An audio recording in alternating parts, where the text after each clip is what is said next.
నీకంటే బలవంతుడిని కాదు, ఆయన కంటే ఈయన కంటే కూడా బలవంతుడిని కాదు.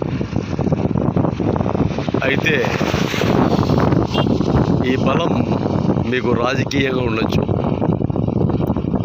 ఆర్థికంగా ఉండొచ్చు, లేదంటే నీ అంతస్తులలో, నీ ఆస్తులలో నువ్వు బలవంతుడి అయి ఉండొచ్చు, లేదంటే నువ్వు కొట్లాడేదానికి, తిట్టేదానికి, కొట్టుకునేదానికి, కలబడడానికి బలవంతుడు కావచ్చు.